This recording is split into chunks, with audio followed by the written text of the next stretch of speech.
Ramadan tiba, Ramadan tiba. Assalamualaikum warahmatullahi wabarakatuh. Pemirsa yang dimuliakan Allah Subhanahu wa taala, pada tanggal 18 Ramadan 1441 Hijriah hari ini saya masih membahas tentang Al-Qur'an. Dalam hal ini berkaitan dengan sebuah judul, sikap kita terhadap Al-Quran. Minimal ada 5 sikap kita sebagai orang Islam terhadap Al-Quran. Al-Quran adalah kalamullah. Al-Quran adalah firman Allah. Kita diciptakan oleh Allah sebagai makhluk. Maka kita sebagai makhluk bagaimana sepatutnya menyikapi ataupun bersikap terhadap firman Allah atau Al-Quran, kitab suci Al-Quran. Yang pertama adalah kita wajib mengimani Al-Quran.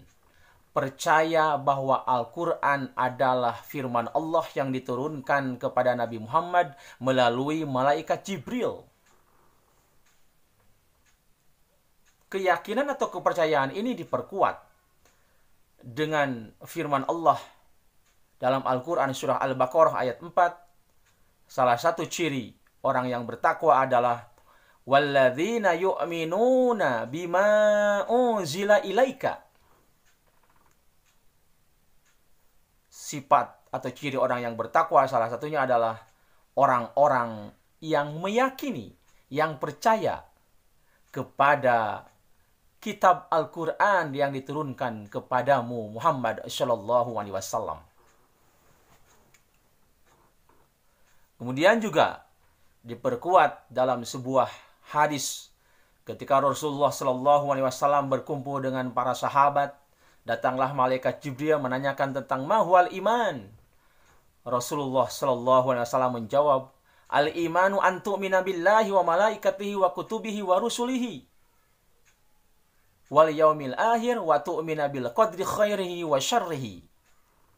Jadi Rasul menjawab bahwa iman itu adalah percaya kepada Allah, kepada malaikat, kepada kitab, salah satunya adalah kitab Al-Quran, kepada Rasul, kemudian hari kiamat, dan kepada qada dan qadar. Sehingga menjadilah itu sebuah bangunan atau sebuah konstruksi yang namanya rukun iman. Salah satu rukun iman adalah iman kepada kitab. Satu di antara kitab itu adalah Al-Quran. Mengimani Al-Quran. Yang kedua, sikap kita terhadap Al-Quran adalah membaca Al-Quran. Ini sesuai dengan firman Allah dalam Al-Quran surah Al-Alaq ayat 1-5. Dan sebuah hadis Rasul dalam Quran surat Al-Alaq, Iqra bismi rabbikal ladzi khalaq, khalaqal insana min 'alaq, Iqra wa rabbukal akram, alladzi 'allama bil qalam, 'allamal insana ma lam ya'lam. Iqra, sudah jelaskan baca. Qara'a yaqra'u Qur'anan Iqra. Jadi Al-Quran itu secara bahasa artinya bacaan. Iqra adalah kata perintah untuk membaca Al-Quran. Kemudian dalam sebuah hadis juga Rasul bersabda, Iqra'ul Qur'an fa innahu ya'ti yaumal qiyamah syafi'an li ashabi. Bacalah kamu Al-Quran, karena Al-Quran itu nanti pada hari kiamat akan datang untuk menolongmu. Akan datang sebagai syafi'an, sebagai penolong, sebagai syafaat bagimu dengan membaca Al-Quran. Maka pada bulan Ramadan ini adalah bulan yang penuh kesempatan bagi kita untuk menamatkan Al-Quran 30 juz itu minimal dengan membacanya satu malam 1 juz saja. Kesempatan stay at home. Di rumah itu, tinggal di rumah. Kesempatan untuk membaca Al-Quran, untuk menyinari rumah-rumah kita dengan membaca Al-Quran. Nawwiru buyutakum biqiraatil Quran wassalah. Begitu sabda Rasul. Sinarilah rumah-rumahmu dengan membaca Al-Quran dan sholat, artinya sholat sunnah. bagi laki-laki dan sholat wajib atau fardu bagi perempuan. Kemudian yang ketiga adalah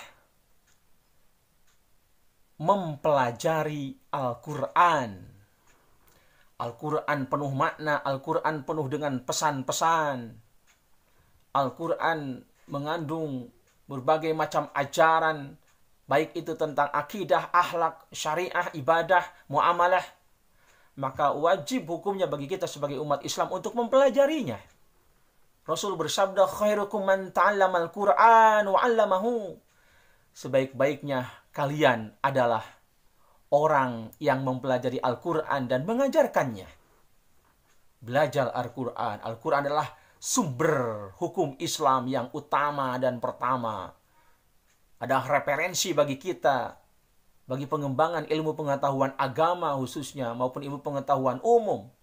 Sikap yang keempat setelah mempelajari tentu adalah mengamalkan Al-Quran.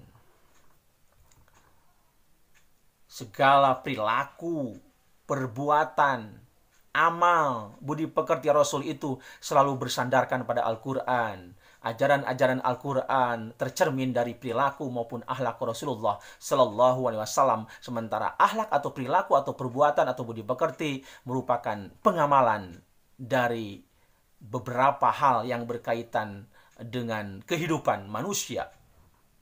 Maka mengamalkan isi Al-Quran adalah sebuah keniscayaan bagi kita sebagai umat Islam. Ajaran yang ada dalam Al-Quran harus diupayakan semaksimal mungkin kita amalkan. Yang terakhir, sikap kita terhadap Al-Quran adalah mengajarkan atau mendakwahkannya pada orang lain. Di hadis tadi, khairukum man ta'allamal Qur'an wa 'allamahu. Sebaik-baiknya kamu adalah orang yang mempelajari Al-Quran dan mengajarkannya kepada orang lain. Wa 'allamahu, dan mengajarkannya kepada orang lain. Artinya mendakwahkan kepada orang lain. Ilmu yang kita punyai jangan hanya untuk diri kita sendiri. Orang lain tidak bisa menyentuh diri kita, atau orang lain tidak bisa mengambil sesuatu dari dalam pikiran kita, dari dalam otak kita. Tetapi justru ilmu yang ada dalam otak kita, yang ada dalam pikiran kita, kita ajarkan kepada orang lain. Kita berbagi, kita sharing kepada orang lain, sehingga ilmu itu menjadi ilmu yang bermanfaat. Kita dakwahkan kepada orang lain tentang Al-Quran itu. Diperkuat dengan surah Ali Imran ayat 104. Wa takum minkum ummatu yad'una ilal khair wa ya'muruna bil ma'ruf wa yanhauna 'anil munkar wa ulaika humul muflihun. Dan hendaklah ada di antara kamu orang-orang yang menyeru kepada kebajikan dan menyuruh kepada yang baik atau yang ma'ruf, serta mencegah dari yang mungkar. Mereka itulah orang-orang yang beruntung atau orang-orang yang berbahagia. Kita mendakwakan, ini adalah ayat tentang dakwah. Harus ada di antara kita yang mengajarkan kepada orang lain tentang Al-Quran. Pemirsa, kesimpulannya, 5 sikap kita terhadap Al-Quran. Yang pertama adalah mengimani. Yang kedua, membaca. Yang ketiga, mempelajari. Yang keempat, mengamalkan. Dan yang kelima, mengajarkan atau mendakwahkan Al-Quran. Demikian, semoga menjadi ilmu yang bermanfaat dan menjadi pencerah ataupun memberikan pencerahan pada pemikiran kita. Wassalamualaikum warahmatullahi wabarakatuh.